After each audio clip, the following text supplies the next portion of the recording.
ओम श्री गणेशाय नमः। श्रीमन्नारायणीयम्।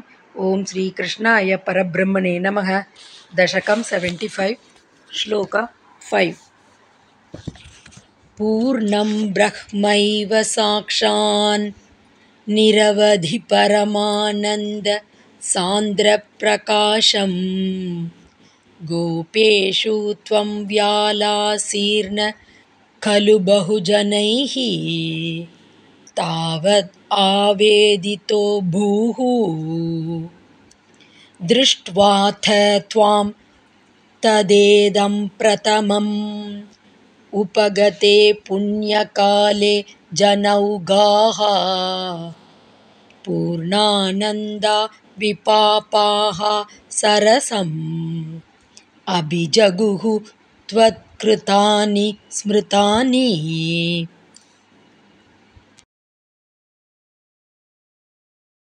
Word by word meaning. Purnam, the all pervading.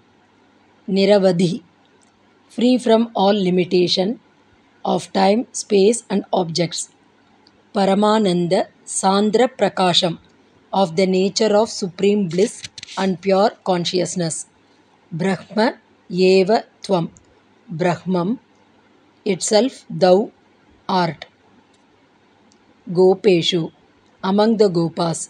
Sakshat Vyalasihi, thou didst thyself shine. Bahujanaihi, by many people. Tavat, till then. Na khalu aveditaha abhuhu, thou wert not known as Brahman at all. Atha, tada, then, when. Punyakale upagate, the time for the fruition of their good deeds arrived. Idam prathamam, for the first time. Tvam drishtva, seeing thee. Janaugaha, hordes of people. Vipapaha, becoming free from sin. Purnananda, and full of bliss.